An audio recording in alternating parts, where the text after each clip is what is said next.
Hey Anthony, hey everybody, Anthony 4x4 Diesel. We've got another cracked piston engine. Yep.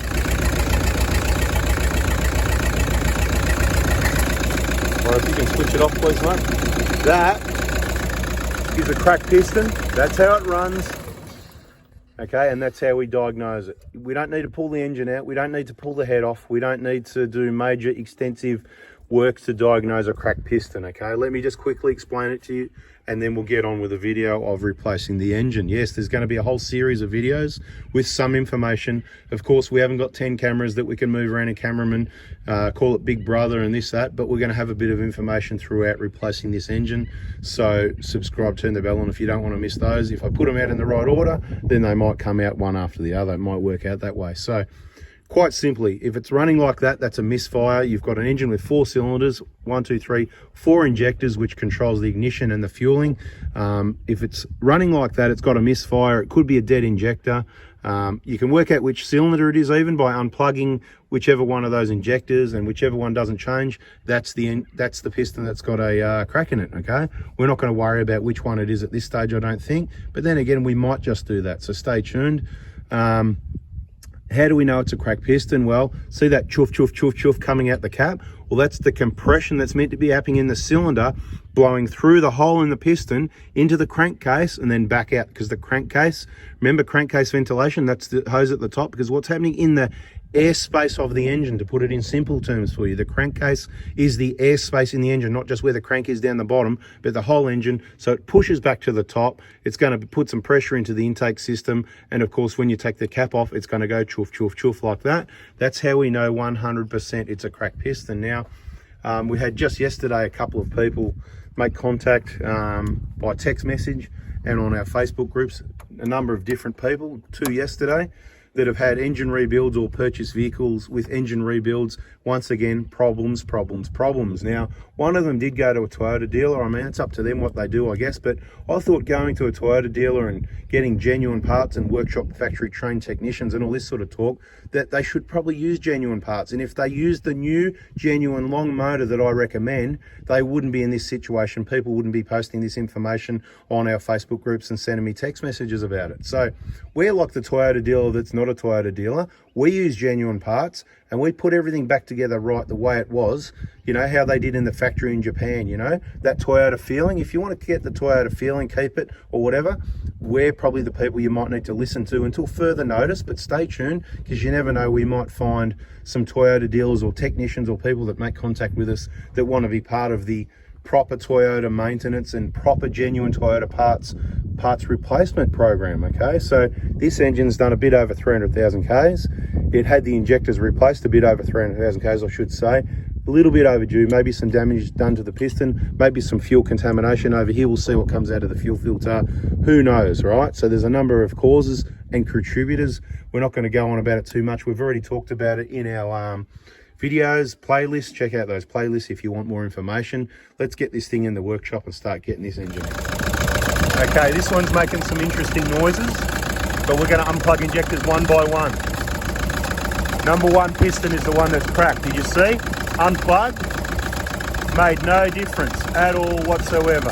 Okay, now watch this change when he unplugs number 2. Oh yeah, there you go. Just going to demonstrate. Let's do number 3 as well. Yep, and it's going to do exactly the same on number 4.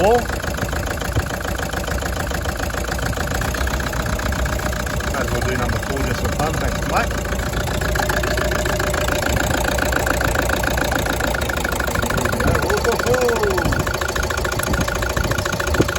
Oh, didn't come back.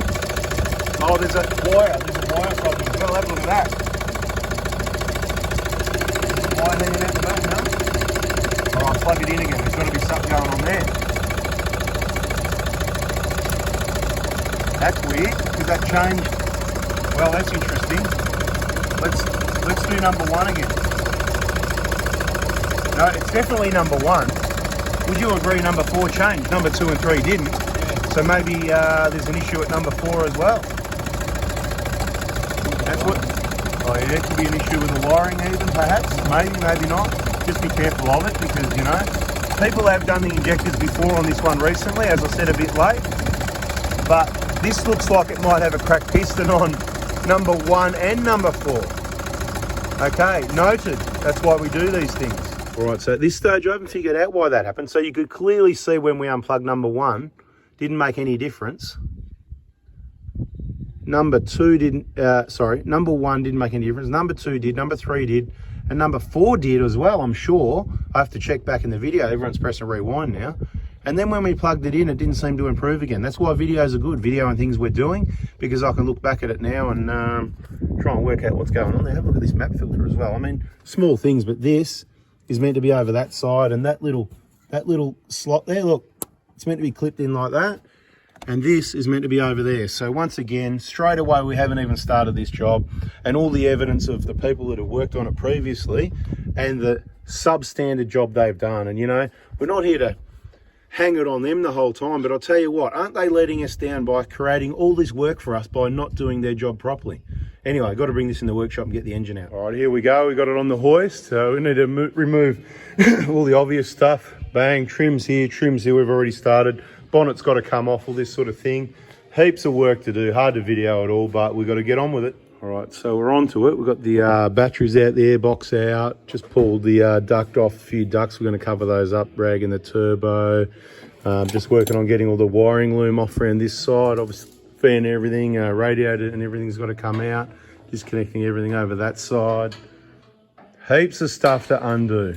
It'd take hours to make a video on this. All right, here we go. Radiator's out. We are raising the vehicle. Time to get underneath and do a bit more work. We've got a couple of $30 and $60 El Cheapo rattle guns. This is 520 NMs. I don't know if that's on or off 520, and the green one's 700. Let's see how they go, and we'll give you a separate review video with those. All right, we said we were going to hammer these guns. That's what we're doing. Got there in the end. All right, here it is. Engine crane is connected, and it's nearly time to lift the engine out. That's how engine removal's done.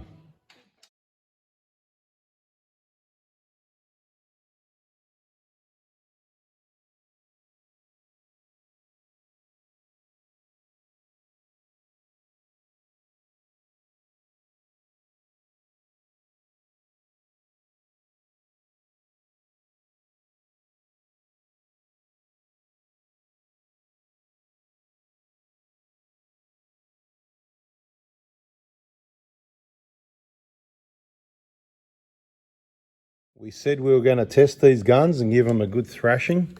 Let's see what happens.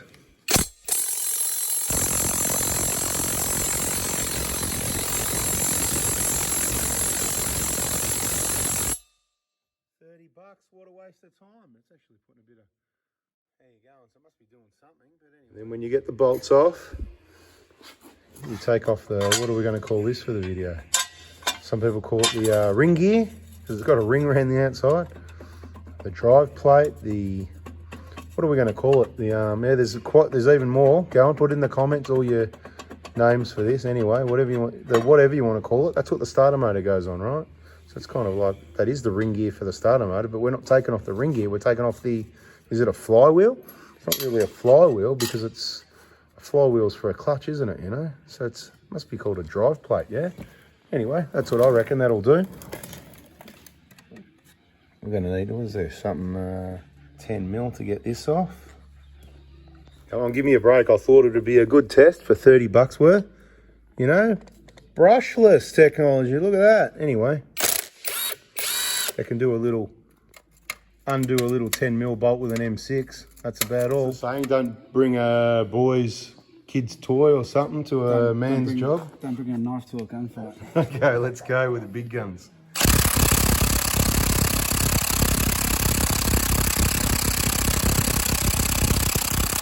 Give it a spray, he said. All right, hit it. That came off easy. That's because we already got it off and we put it back on again for the video. All right, so we're going to wrap this one up where engine's out. You can see the new engine in the top left corner. This is the old one here. The exhaust side here has been stripped down. A few other things off the top and the front. Just got a few things on the inlet side and the few pumps and stuff like that. If you want to see more about engine replacements, subscribe, turn the bell on, and bada bing, bada boom. Catch you on the next one. See ya.